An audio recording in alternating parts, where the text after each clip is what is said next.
talking about dollars and sensibility. Today's show is brought to you by Guild Mortgage Company. Your loan on time, every time. We're located at 175 North Main Street, right here in Heber City. Our phone number is easy. It's 435-654-9979. 654-9979. Or just come on by and see us. We're located right next to the car wash on Main Street in the 200 North Block in the Tate Building. Today, I've invited Jeff Bell, and Jeff is an appraiser that I've worked with for almost 20 years we were just talking about. Jeff, how you doing? Good, Tom. How are you? We're good. So, again, appraisals are our topic today, and we're going to go upside down, sideways, because home values, even land values, building commercial, we want to go into that so people say, geez, is this the time to sell, or am I really getting a good deal? Those kinds of things. But give us an introduction. Tell us how long you've been in the business. Just kind of tell us about yourself. Well, Tom, I started this business about 20 years ago. I was a restaurant manager in Salt Lake and had a friend who was an appraiser, and I got tired of working every night and weekend and holiday, and this was about the time that the real estate market was taking off in Utah, one of the many times, I guess. And so he talked me into quitting my job and getting licensed as a real estate appraiser and jumping into the business. And that's what I did 20 years ago. I work pretty much along the Wasatch Front. My office is in Utah County, but I've worked up here for you for almost 20 years now. So I'm up in Heber 2 or 3 times a week. And so not only do you know a home value, you can probably cook. Yes. You got both those things going here. Yeah, I can cook a mean plate of spaghetti. So if you come by and appraise someone's house, you could probably drop off a good recipe as well. I'll bring the sauce, yeah. Yeah. All right, let's go right to it. What is the most important thing when it comes to a property value? Well, I don't know if you can pinpoint one thing. You've heard the old adage, location, location, location. That's very important. Okay.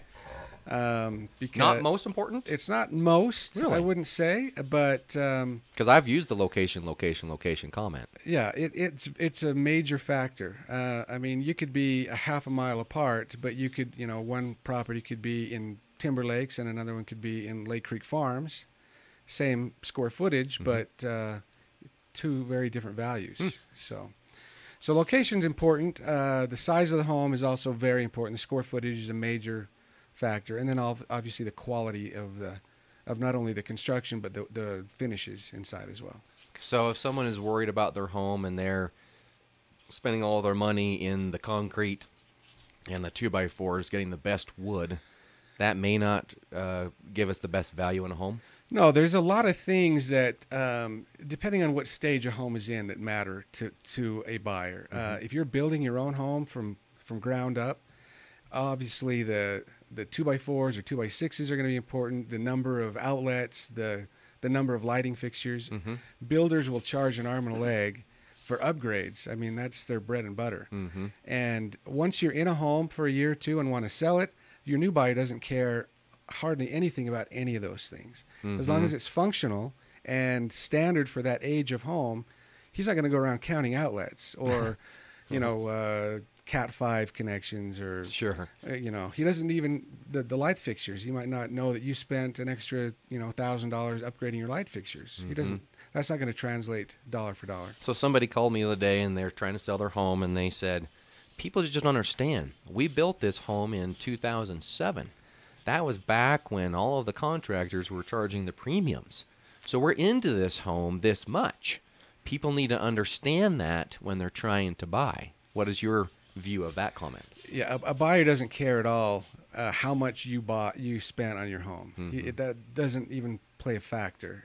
He's going to compare what your home is now to what he could buy just down the street or around the corner or in another neighborhood. In that month? In that month, yeah. I mean, prices go up and down. It's not a straight line up or down. It's like kind of like the stock market. 1 month it could be up and it could be down a little bit the next month and then up again the next month. Have you ever appraised a home maybe within 6 months or a year and the values were different? I have. Yeah, I have. In fact, about the time of the crash, people kind of the same things. My parents bought it. They couldn't have bought at a worse time, a new home. They retired and bought a brand new home. And 6 months later, they were way underwater. 6 months even. 6 months, yeah. They wanted to get a refinance, and it wouldn't even appraise for what they had spent on the house. So yeah, 6 months. It used to lenders used to say appraisals were good for 6 months, and not anymore. I don't think. I think most lenders want if it's after 90 days, they want a new appraisal because it changes so fast. So then, how do you really know what your home's worth? Well, if it changes so much, that's a good question, Tom. I've found that most home buyers homeowners have a pretty good idea what their home is worth because they live in that neighborhood. They know what their neighbor across the street just listed his house for and what he got for it. So most people have a pretty, I wouldn't say totally accurate, but a pretty good thumbnail sketch of what. Now I'm going to say something. Yeah, but to that, I agree with you. But how many people really know what they got for it? In other words, how many times does someone say I went fishing and the fish was this big? Right. You know, they might fudge the numbers just a little bit. Yeah. So let's explain that too. So when people say, I went in the neighborhood, I've pulled some flyers, I know what they're asking for their home. Yeah. So let's make sure they understand the list price versus the sold and how you get that information. Well, as an appraiser and a realtor, I'm not a realtor, but the realtors have multiple listing service. And so as an appraiser, I subscribe to that. And so I know what each agent lists their house for, the square footage, the number of bedrooms and bathrooms, any updates, any comments they have, what they're asking for it. And then when they sell it, they're obligated to accurately put not only the sale price, but any concessions that the seller paid, which sometimes they could be several $1,000s. And in fact, most homes... What are concessions? Make sure we understand what those are. A concession is what the seller has to pay or agrees to pay for the buyer's closing costs, mostly closing costs. It could be repairs or escrow or something, but it's mostly applied in a lump sum value to the closing costs, the cost of getting the loan. Do you take that away from value? Yes. Okay. So if a home sells for $300,000, but $10,000 of that was paid back in closing costs by the seller actually only got pocketed $290,000. There you go. And so that's the value that we compare to another home. That's one example of how people can hedge their sales price when you hear about it. Right. They'll tell you they sold it for $300, but in reality they walked away with $290. And a lot of people round up anyway. Right. So you have to be careful. How about the accuracy of the MLS? So what if you're looking on the MLS and a home has square footage? Who puts that information in? The realtor gives that to somebody at the board of realtors, and they type it in. Sometimes there's a mistake made in the typing. Other times a realtor will just go off of county records. And county records aren't always that accurate. They round. Appraisers don't round. But the person at the county assessor's office, he'll come out and round to the nearest foot. Or he may miss something, or an attic or a second floor might have been finished later, and that's not included in the square footage figures. So as an appraiser, I always look at what the county has, and most of the time they're close, but occasionally they're way off. So yesterday I had a phone call. Someone wasn't happy with an appraisal they received. And they made the comment that as they saw the appraisal, which everyone has to see their appraisal now, right? They said, wait a minute, that comparable that he used, that was a short sale, and the person gutted the house.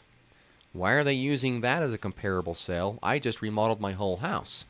And again, an appraiser may not know there was a gutting of the house or exactly the fit and finish of the home. Is that something else that could be a mistake, or how do you keep from that happening? Yeah, that could be.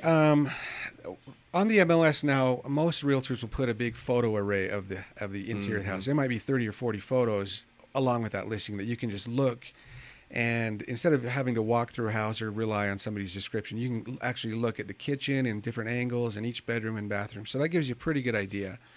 Occasionally there's no photos other than the front photo. And an appraiser should, in part of his due diligence in doing the appraisal, contact or try to contact the realtor, either the listing agent or the selling agent, and ask them about that house.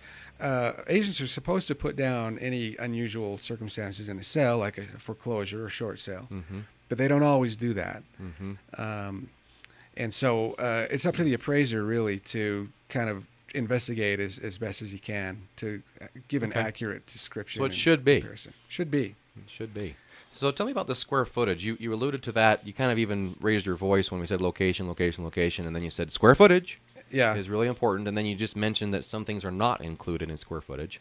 So tell us, when we're looking at square footage, what's included in this value? So if I have a square footage, do I times it by a certain dollar? And what about my basement? What about my attic, my garage?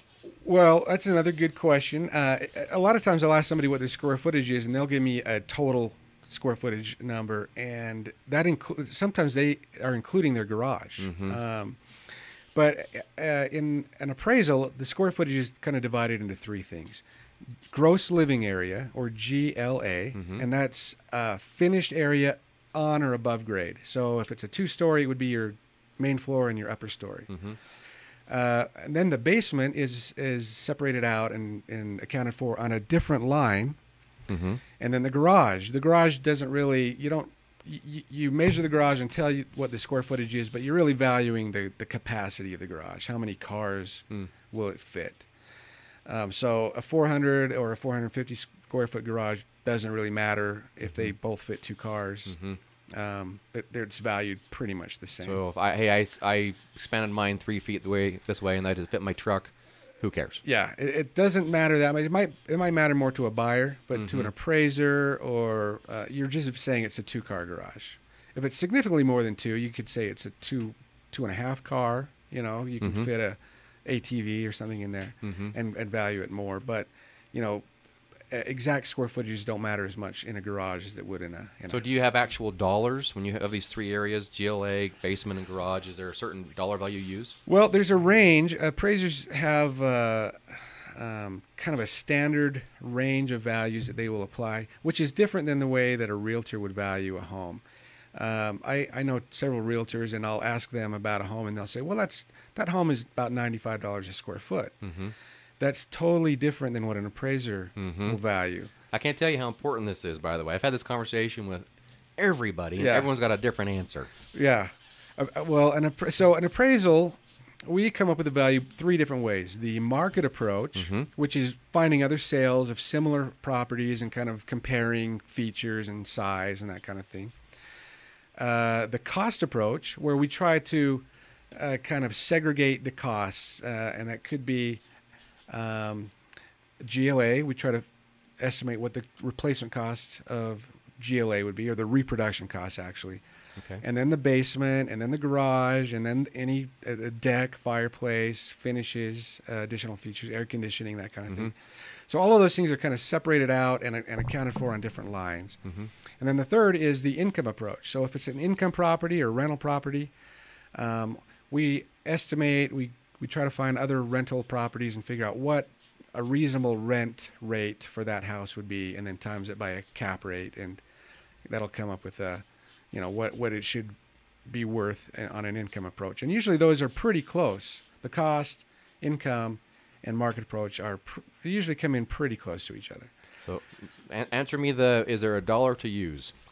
There's not a dollar. Okay. There's never a dollar to use. In fact, 2 appraisers might do appraisals on the same home, and one might use, for GLA, $40 a square foot, and one might use $35. It's usually kind of rounded to the nearest $5 increment. Now, I do know on the top of an appraisal, there is actually a square footage calculation for the total price, including land. Yeah. Tell me about why that happens. Well, that form, appraisal forms weren't made by appraisers. They were made by bureaucrats at Fannie Mae, and we're all affected by this stuff. That's exactly right. And they were mainly used for underwriters, so the underwriters could understand an appraisal.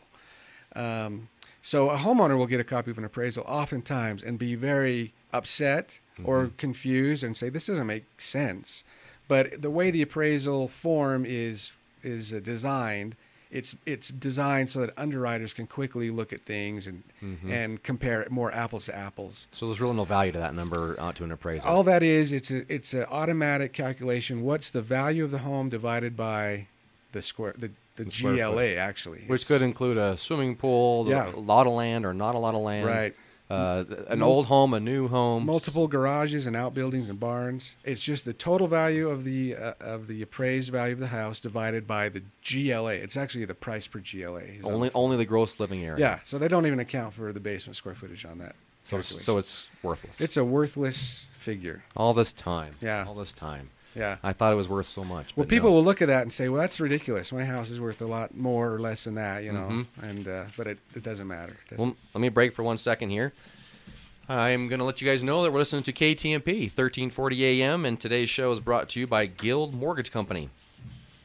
Closing loans and opening doors since 1960. Today's show, we have Jeff Bell. He's an appraiser with 20 years. How many appraisals have you done, by the way, in 20 years? Well, I think I've done about 6,000 appraisals. Done 6,000 I appraisals. do about 300 a year. So you've been around the block. Yeah. Yep, I have. Or that also means, like me, we were getting old. Yeah. When I started this, Tom, I didn't think this would be my career. I thought this would be a good 4 or 5 year job until I figured out what I wanted to be when I grew up. And I'm still trying to figure out what I want to be when I grow up. So, but you're really good at this, and it kind of sticks, and people like you. Yeah, thank you. That we, as a lender, the choice of appraisers was taken away from us. What, 3 or 4 years ago, something like that. They don't let us choose anymore, but they did give us back the last couple of years. We can create a list of our top, basically 5 or 6, and then they rotate through that.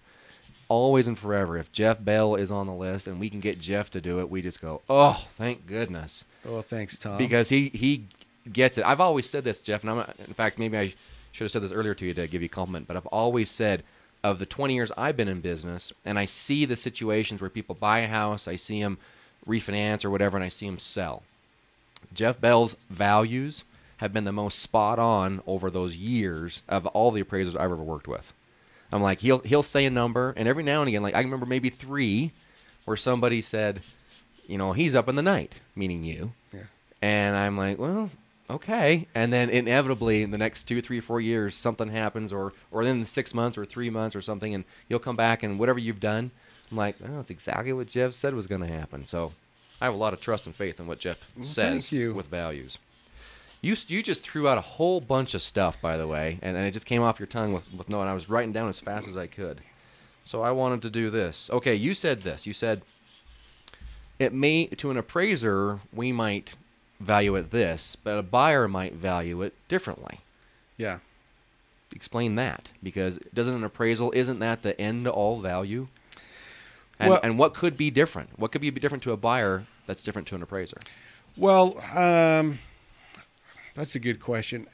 Again, it kind of depends on the status or the state of the home. A new home, when a buyer's really concerned about, he wants to pick everything, and the builder sees that, and I think a lot of times builders may have a tendency to kind of take advantage of buyers when they really start adding up. I did a house in Lehigh last year. I think the sales price or the base price was $220, and the final sale price was $360. Oh my! Because they charged a lot upgrade. I mean, they finished a basement, and so they did a few other things, but a lot of the things were just things that I would never pay for. For example. Okay, like the number of outlets, the style of lighting, the style of doorknob. I mean, it wasn't a fancy doorknob, but they charged an extra $20 per doorknob, and they did decks and color changes, and they wanted to widen this or raise this up. The list was probably 20 pages long of changes or upgrades that this guy made, and no one item was totally huge, but you started adding these things up, and it was over $100,000. And so the cost approach and the market approach are not going to mesh as well. Right. So you might have a big disparity between cost and market because one popular builder in the state charges a lot more for a garage than another builder might if you want to add a third or fourth car garage. But so an appraiser will, he kind of has his own, or I do anyway, have kind of my own idea of what a third car garage would be. What's it worth to you? Well, it depends on the quality and the size of the house, but it could be as little as $5,000 on Mm-hmm. an older home and the garage is older, but it could be $15,000 or $20,000 if it's for a tall garage for a motor home or RV and it goes deep. And so, What about if someone says that's crazy, $5,000? It cost me 20. well, it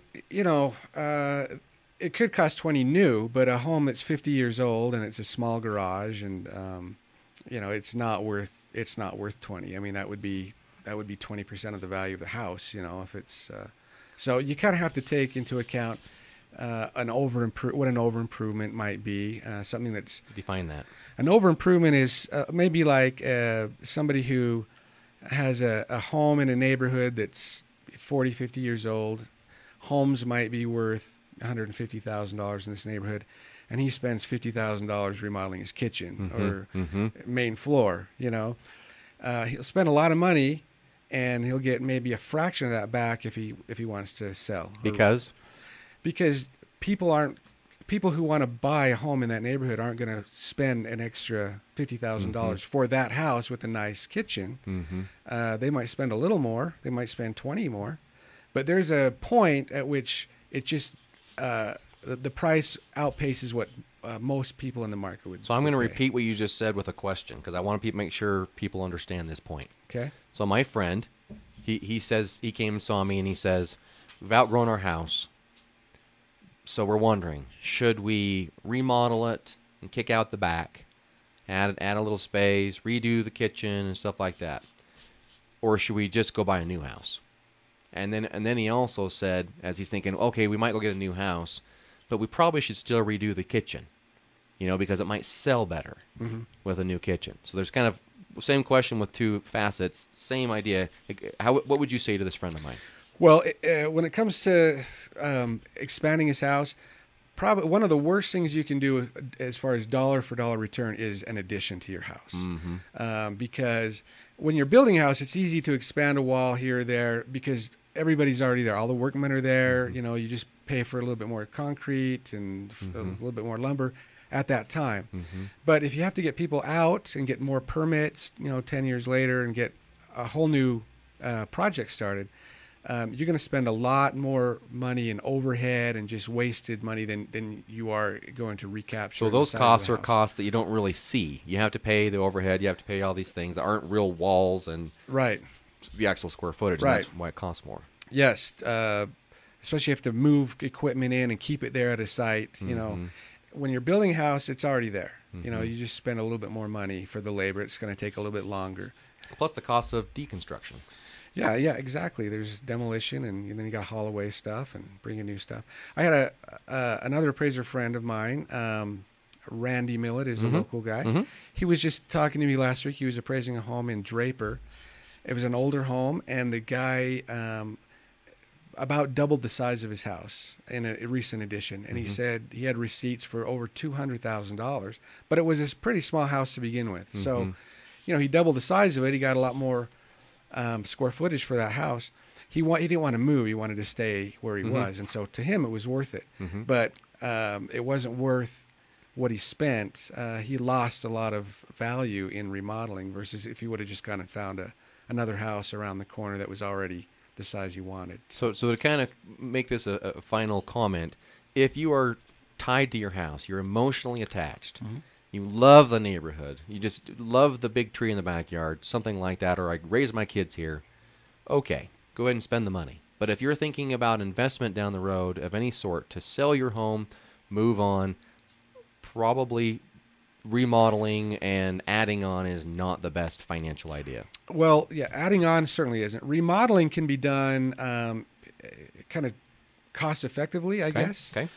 Kitchen, buyers really like modern kitchens, modern bathrooms. You can paint and carpet your home or put in hardwood flooring for relatively an affordable price and probably get close to what you put in or not lose a lot of money that way.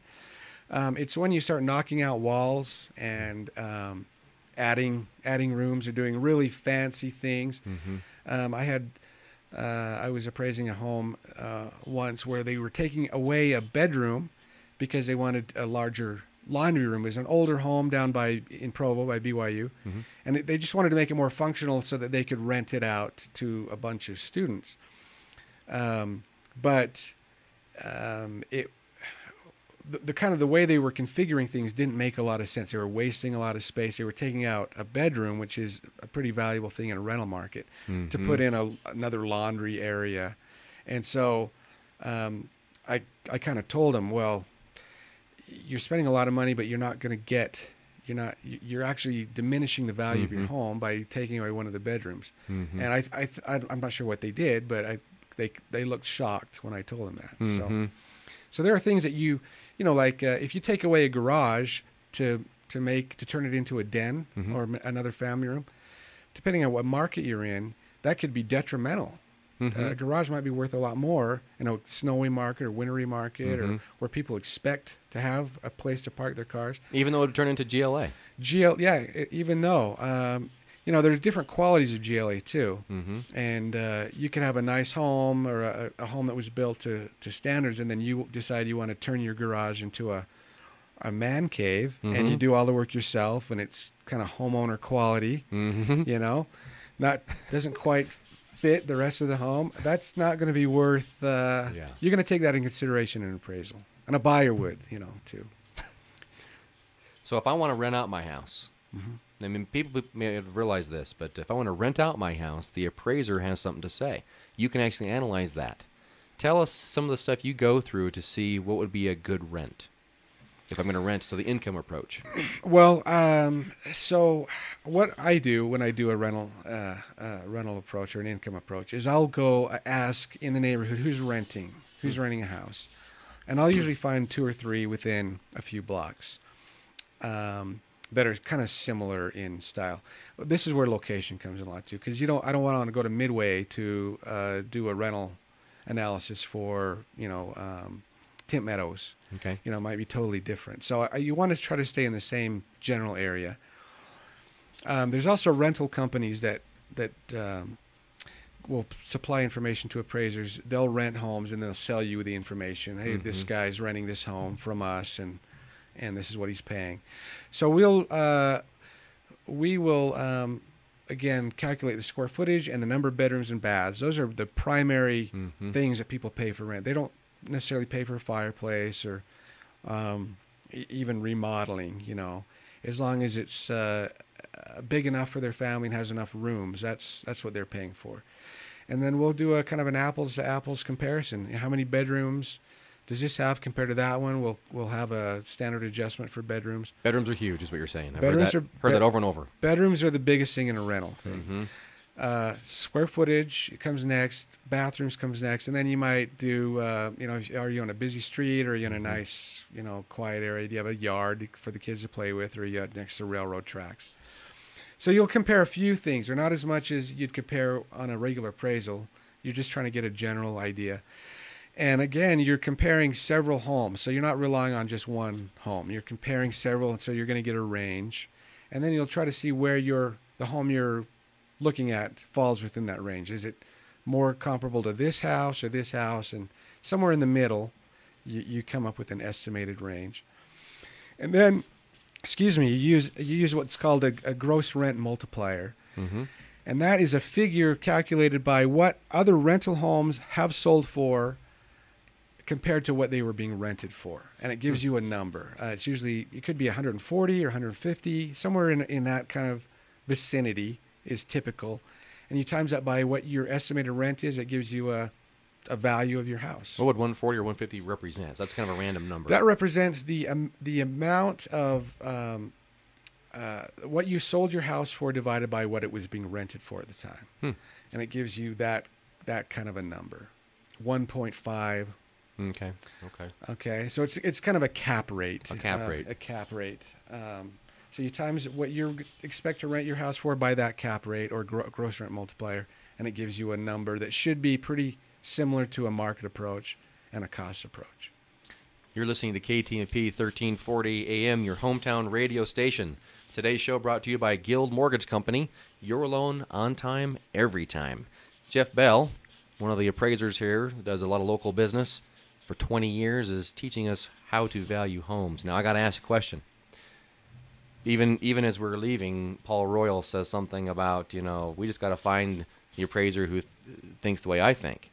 How much subjectivity versus objectivity is there in an appraiser's valuation? Well, an appraisal isn't rocket science. It's not. There's not just one opinion or one value.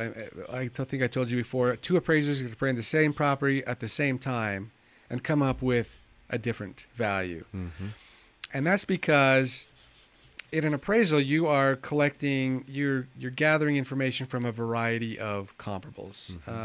It used to be you just used 3 sales and that was it. Now it's 3 or 4 or 5 sales and 2 or 3 listings. So you might use 6 or 7 or 8 comparables on a property. And so when you do that, you end up with a range after you do all your square footage adjustments and other comparisons. You end up with a range of values. And that range should be pretty close. It might be somewhere between 200 and 220. So your job as an appraiser is to discern or figure out where on that range your subject should appraise. Is it closer to this comp or these comparables, or is it closer to this group over here, or this? Maybe it's the house next door that you're giving 90% of the weight to, even though you're using 5 other sales. Which one's more important to you, how close the house is or how alike it is? What's the most important thing? If it's next door versus 5 streets down. Location is important, again, but even a home around the corner on the next street that's more similar in square footage has pretty much the same location. It's just, it might be a better indicator because it has the same number of bedrooms and bathrooms versus bedrooms and family or whatever, finish in the basement. So you just try to find the one that's basically in the same neighborhood, but is more similar in other important features, bedrooms, condition, quality, features, that kind of thing. So again, there's no exact answer. Okay. But I'm trying to pin you down. I know you are. So what about this? And I have an opinion on this. So I'm going to share my opinion. I want you to share yours on my opinion.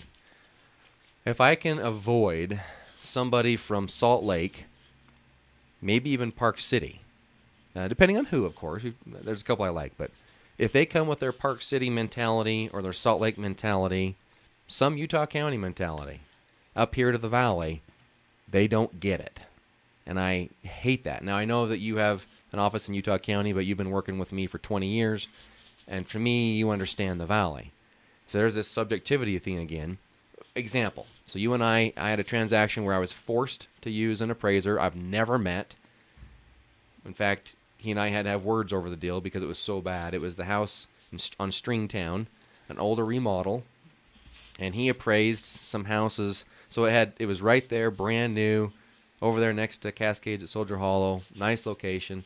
And he took and compared it to homes right here in the middle of Heber. And he says, well, it's an old home. When I called him, and the value was $150,000 less than I thought it should be. And he said, well, it's an old home. And I said, I know, but it's located in a place, and it's been completely remodeled. And he says, sorry, it's an old home. And I got permission to say, hey, can I scrap this appraisal and call somebody else? Now, maybe I'd be written up for this later on, but somehow we worked that out. I canceled and started new, and you went and did it. And it came in about 125, right where I thought it would be. So there's a personal experience, subjectivity, objectivity. Someone doesn't know the area. What does he have to know about the area? Well, that's a good question. I hope I didn't get you in trouble, by the way. That could have got you in trouble. But you didn't know about it. You just went and did your own value. Yeah. So, every market is different, and every city has their own neighborhoods. And unless, even though a neighborhood might be, I don't appraise in Park City because I don't understand that market. It's a different MLS, and unless you work there a lot, you could be within half a block of another property and be a couple $100,000 different. And for someone who doesn't know that or know the why, you could get into a lot of trouble. You could really mess up an appraisal and a value and hurt the borrower and cost somebody a lot of money and get into trouble yourself. Including, I guess what you're talking, including relationships. You have to be able to call agents. You have to be able to call people who are in the area. Right. If you don't know them, Right. You can't call and get the correct information. Right. And you not only call them, but you have to be able to rely on them. I mean, a realtor, it's their job to sell the house. And sometimes if you don't know the realtor and have a good relationship with you, they might not be totally forthcoming in all of the factors that went into pricing that house. And you were going to ask me, I think we talked a little bit before about the mortgage crisis and how appraisers factored into that. Yeah. A lot of that is appraisers just relying on, well, I'm an appraiser, so I'm going to say appraisers factored into that very little. Okay. Although they may have had a bigger part than I want to admit, but appraisers seem to have gotten a lot of the blame, most of the blame on that, because you just overvalued that house, right? But appraisers use information provided by realtors. They don't, in the normal course of business, they just don't know of a sale themselves and use that sale. You can use a private sale, but you should have documentation. Right, but most of the time, 95% of the data in an appraisal is going to come from the MLS regarding the comparables that you use. And so you rely on realtors. And if you are appraising in an area where you don't know the realtors, or the realtors might be involved with a realtor, I'm not going to say the realtors. Sure. A realtor might be involved in a scheme, to have a straw buyer pay more for a house than it's worth. If that goes over the MLS, every appraiser who's appraising a home for a refinance is going to use that comparable, because they're going to assume it's a valid, accurate sale. And pretty soon if you have more than one of those, you're going to have a skewed or inflated valuation base in the whole neighborhood, and it's based on false information. Does that happen? Well, I haven't experienced, that's why I asked this, but does that happen a lot with developers and new construction? They get their first house, their model home, they sell it to their friend to get a comparable sale. They sell it to their neighbor, they sell it to their brother, try and get 3 or 4 houses for a valuation, and then start off their development that way. Yeah. Or did. Again, we're not trying to blame anybody that they're doing it, but this could have happened. Sure. A straw buyer, that's, everybody's probably heard of a straw buyer. That's just somebody who is standing in as the buyer, but they really don't have much to do with that transaction. On the appraisal now, there's a line where you have to tell what kind of a transaction was it. Was it an arm's length transaction, which most transactions are and should be in your appraisal, which means that it's an unrelated buyer and seller. It's just a buyer who doesn't know the seller. They're just both acting in their own best interest, trying to get the best deal for themselves. A non-arm's length transaction might be to a parent selling to their kids. The son got married and he wants to sell the house. Doesn't mean that that's a bad transaction. It just means you should be able to support the value with other They'll look at it a little closer, probably. Right, yeah. If dad's buying from son or vice versa. Right. And so that's kind of why you need to be able to trust or rely on the information provided by the realtor, because they might not disclose that's a non-arm's length transaction. They might, there's nowhere in the MLS to say non-arm's length. You got to figure that out for yourself. So back in the fall, let's just kind of take this. It took 3. It took a real estate agent, it took a lender, and it took an appraiser. Yeah. You got to inflate the value. You got to be fraudulent on the loan, and you have to be able to sell with a real estate purchase contract. Right. So there were 3 entities of limited number that gave many of us in the industry a bad name for that time frame. Right. So you're right. The appraiser is probably the 3rd one. Definitely the most innocent of all. I'm just doing this for you, by the way. Thank you, Tom. You're welcome. You're welcome. And the appraisers I know are pretty good guys. Bless your hearts, my dad would say. I want to talk about, boy, I got a whole long list here. What about landscaping? What about swimming pools? What about that kind of stuff for the value of my house? Well, obviously, most improvements to your house is going to have some impact. Swimming pools in this climate in Utah we'd refer to an over improvement, or a super adequacy is another word for that, because for an outdoor pool, the time that you can use it is limited. You might only have 5 or 6 months that you could really enjoy and get full use of that pool. It might spend 3 or 4 months totally covered and unusable. And so pools are usually, I don't want to say usually, but there's an appraiser in Utah County who does a lot of statistical analysis of, he'll survey other appraisers throughout the state and come up with a kind of a statistical analysis of what most adjustments are, what most appraisers are using for adjustments, what people are doing for pools and garages and square footage adjustments. And that's very interesting. There's a kind of like a bell curve, you know. But I think most appraisers would say a pool, an average pool might be valued at about $20,000 in Utah. I mean, you can have a larger pool or something that's indoor that might have a different value than that. But a lot of people I know will spend $40,000 or $50,000 putting in a pool. I've got a neighbor who puts in pools, and I think I told him once. He asked me how much I valued a pool. And I told him $20,000 plus or minus, and he said, I just put in a $100,000 pool for somebody, and he was totally shocked. But you know, every circumstance is a little different. But you know, for pools, you're going to lose money putting in a pool. You might really want one. It might be worth it to you, but if you want to sell your house, you're probably not going to get your money back out. What about landscaping? Number of trees and how many flowers and landscaping does matter. Curb appeal matters when you go in, but landscaping can change. I mean, you might spend $100,000 one year on your landscape. It looks really nice, but unless the new buyer's willing to spend many hours a day out maintaining the landscaping, it's going to not look as good next year, and that can depreciate pretty quick. So you can't realistically put a huge dollar amount on landscaping, even if the homeowner spends a lot. So another dollar for dollar, not do that. It's good to have trees. It's good to have mature trees. It's good to have a nice flower beds and a well-maintained lawn. But if you keep your lawn weed-free and green, you're going to get that's the best return on your money, rather than spending a lot of time and stuff, because 1 year it might look good, but the next year, and in the wintertime, you can't really tell anyway. That's true. You know, it's under 2 feet of snow, and it's hard to describe really that to the appraiser. So for half the year, or at least the winter season, it's not worth much because you can't even see it. Right. That's making more sense. I get it now. What is the worst thing that I could do, or anyone else, to my property to maintain value? So what's the thing that could hurt it the worst? Have an indoor dog. That's a little facetious. There's a lot of people that you just talked to, by the way. Facetious. I don't know. Is that subjective or objective?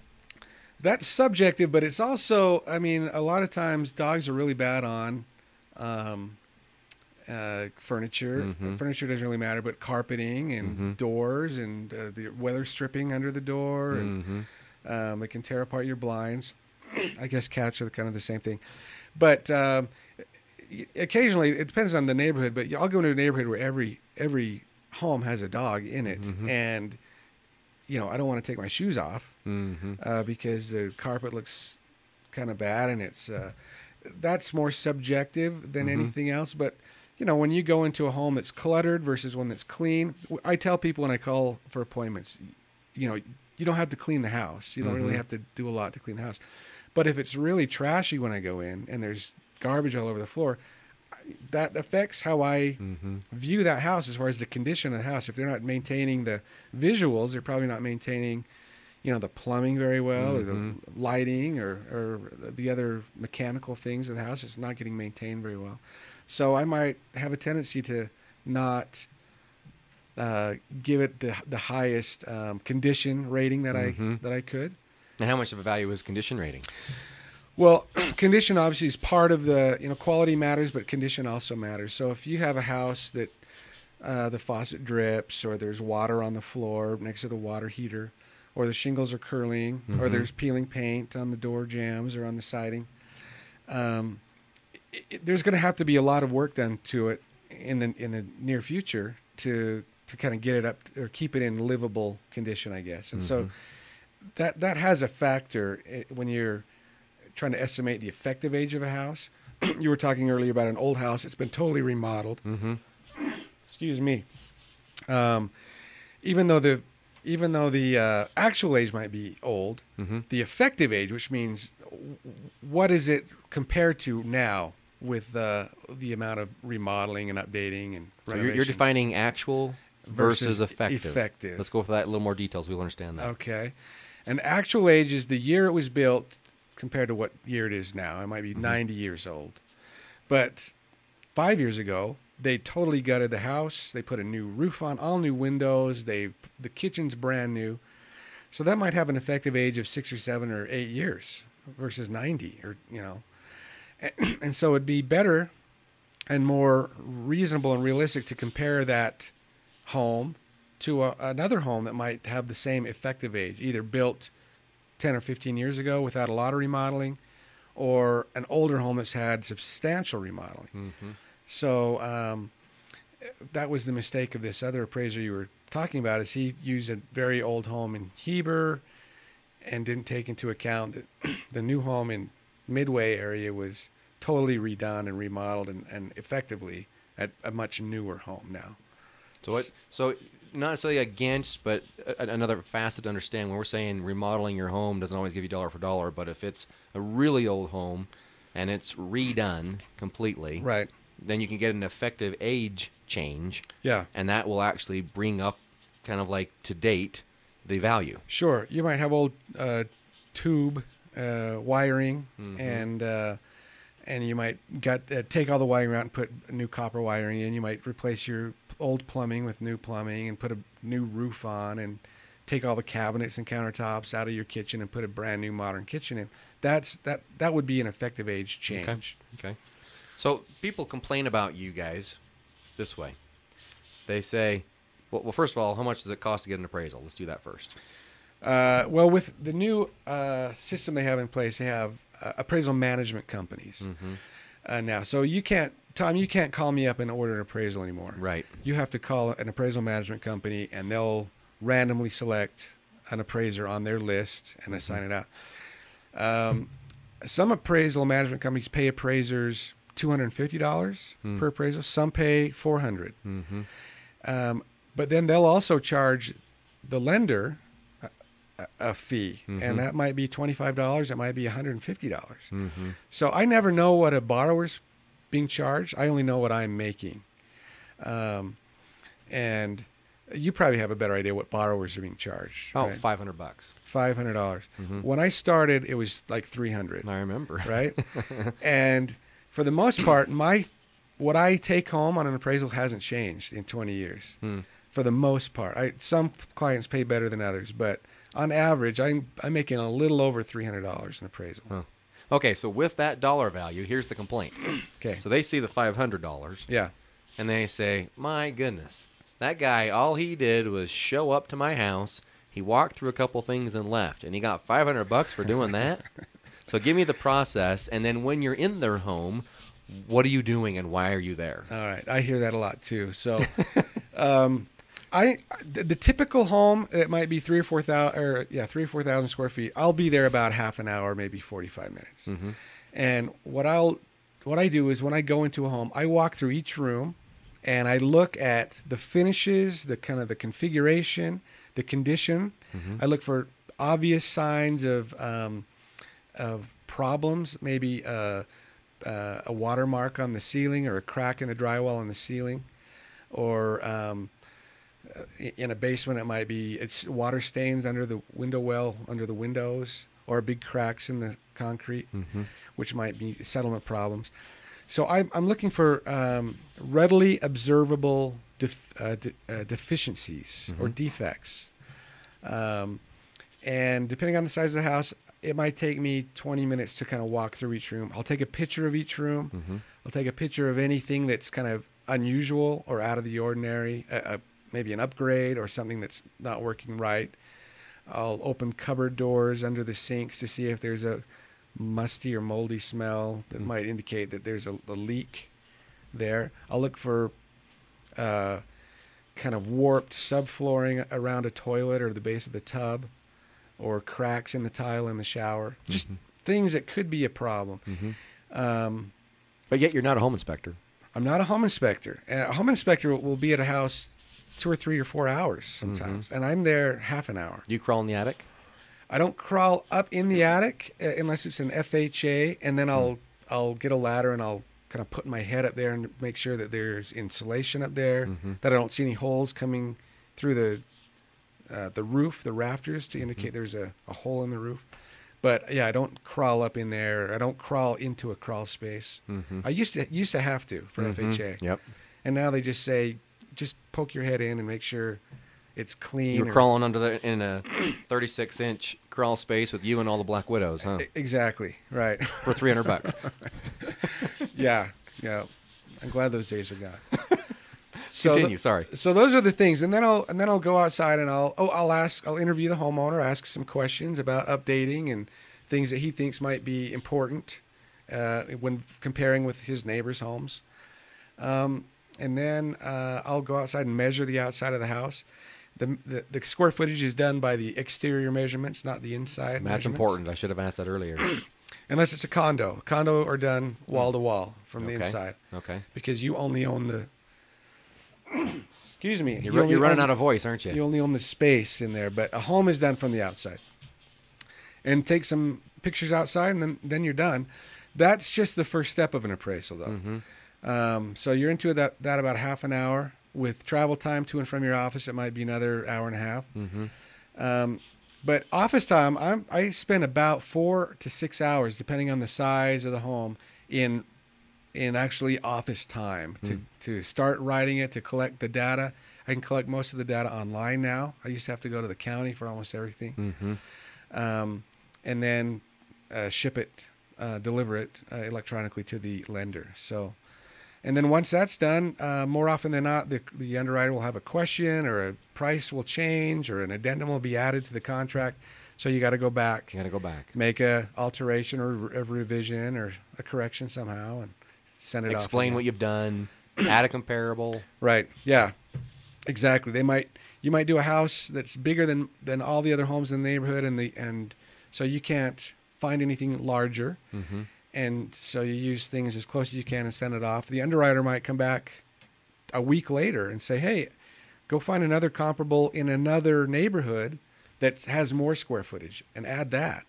Or I've had somebody, one underwriter asked me to find, what did they want? I can't even remember. It was such a ridiculous request. I can't even remember. It was on the tip of my tongue and I just lost it. But it was such a ridiculous request that it took me half an hour to write a little explanation, a letter as to why this was not only insignificant, but just a total waste of time to try to find a house with. It was some feature on a house. I can't remember. But you have to be politically correct. You have to appease an you underwriter, even though you're like, oh my goodness, this is stupid. The underwriter is basically the client, the only part of the client that you deal with anymore. And if you're difficult to work with, even if you're right, which I'm usually right when it comes to what the underwriters do, I think anyway, you still have to so do I. Make a best effort to appease them and try to supply what they want. Because you have to convince them, him or her, that the value you've come up with is correct. And they haven't, like we're talking about having an appraiser who doesn't know the area. You're supposed to help someone who's never been there feel and know the area as well as you can on paper. Right, yeah. And what I've learned in the 20 years I've been doing this is certain underwriters have certain things they focus on. And they might be totally different to different underwriters. And so if you're working with one client, you kind of get a feel of what that underwriter is going to be most concerned about, and it might be totally different than what matters to another underwriter in another company. So you have to kind of do that to save time. Here's another very important question. How many miles do you put on your car? I put on about close to 30,000 a year. 30,000. Because you have to drive and inspect every single thing. You do. Yeah. You've got to go see it. You've got to be there. Yep, you have to go there. You have to go to each comparable that you're using and take a picture. They don't let you use MLS photos. Oh, I didn't know that. Okay, I guess I did, but okay. So yeah, I do. My car right now has 200 70,000 miles on it. It's a 2006 Huh. Accord. So that might be a little less than 30, but it's pretty close. 270. It's still going then. Still going. Yeah. I hope it lasts this year. Just one more year. But you might be in for a new car here soon. It sounds like. I might. Yeah. It's been a good car. So we got a couple minutes. I just want to ask another very important question. Ever dealt with any rabid dogs or any sort of experiences when you had to go to the house that were interesting? I've been bitten once by a dog on the stomach. On the stomach. The German Shepherd was standing next to the homeowner, and I walked up to greet him. He was standing out in the driveway, and the dog kind of lunged at my stomach. I was wearing a coat, so it didn't break any skin, but I was shocked at how calm the homeowner was. He just kind of said, "Hey, Daisy." And that was about it. I walked in on... I was supposed to meet a realtor once at a home when I first started, Tom. This is before cell phones, 20 years ago. Wow, you are old. I had a pager at the time, and I made arrangements to meet the realtor at a home. And I got there, and there was a car in the driveway. She said the homeowner was at work, and so she was going to meet me there. So I rang the doorbell a couple times, knocked on the door, no answer. I decided, hey, I'll measure the house while I'm waiting. I got to the back of the house, and the back door was open a little bit. The sliding door was open. And I thought, oh, well, she must have opened this door for me. And maybe she left, or maybe she's in the bath. I don't know where she is. So I walked in and kind of called around. Nobody said anything. So I started doing my inspection. I got up to one of the bedroom doors, and it was locked. And I'm supposed to see each room. I didn't know if there was a bathroom off that bedroom or not. And so I had a little screwdriver in my car. I went and this is one of the little doorknobs that has a hole in it you can poke. And so I did that. And as I opened the door, I guess the homeowner suddenly jumped out of bed. It was a totally dark room. He jumped out of bed, totally shocked. And I guess he was taking a sick day. And he could have shot me. He could have thought I was a burglar or something. What do you say to that? Oh, hello. How are you? Yeah, I just heard him shut the door. I said, sorry, I'm the appraiser. I was supposed to meet. Anyway, the realtor never did show up. But you met the homeowner. I did meet the homeowner, yeah, and lived to tell about it. How about that? Any other crazy ones? Or that good? I could write a book, Tom, but that's about it. We'll go with those two for now. All right. That's awesome. Well, again, how cool is it to have a little bit of information that really equates to a lot of dollars? Just listening to this show, there's some stuff that, hey, should I remodel my house? What about putting a few more trees in? Do I want to sell? How do I do it? I think this is just good stuff. So thank you very much for taking the time. You're welcome. And good luck on that new car, by the way. Thanks, Tom. We're going to be, every time that bill comes over, I'm going to say, I'm going to know this will go to a good cause. Okay. Today's show is brought to you by Guild Mortgage Company. Closing loans and opening doors since 1960. And you're listening to 1340 KTMP. Guild Mortgage Company, NMLS 3274, Equal Housing Lender, Tombstone, MLS 257849. The information contained in this training has been prepared and distributed. Dang, it gets me every time. For educational purposes only and do not represent the opinion of Guild Mortgage Company. That's the necessary part I have to throw in. Kind of like when you watch the commercials about the medications and they have to have the quick voice real fast. Right. All the symptoms that could come up. You did talk pretty fast. That's why I did it fast, to try and be like one of those guys. Well, thank you again. This is Jeff Bell. Jeff, could somebody call you if they want to just know, maybe they want to list their home? Could you come and do an appraisal for them, or does that have to go through that appraisal management company? No, you can, individual homeowners can call me if they want to do a tax appeal or an estate valuation, or just they're thinking of listing their home. I'm happy to do that. They can reach me at 801-226-1776. Do it one more time. 801-226-1776. And you'll get the Bell Appraisal Group. That's right. Awesome. Well, I would highly recommend calling Jeff for any of those purposes. And the cool thing is, it'll be legit and real. A guy who's been in the Heber Valley especially for 20 years, knows what he's talking about. I can back it up. He is our favorite by far. If you talk to Margot or Misty or anyone else has ever worked for me over the years, they'd say, oh, Jeff Bell, he's the nicest guy. We love working with him. He always does a good job, so we appreciate you coming on. Next week, we're going to have Jeff Finderly, who is the president of the Wasatch Board of Realtors. We're going to talk about, specifically, we're going to talk about real estate, but short sales, foreclosures, the process of how that works, as well as the state of the valley and real estate values and so forth. So again, Jeff, thank you for coming. Thank you, Tom. And would you ever come back? Sure. We might have you coming back through because there's plenty of stuff we didn't even talk about. Thank you again. You bet.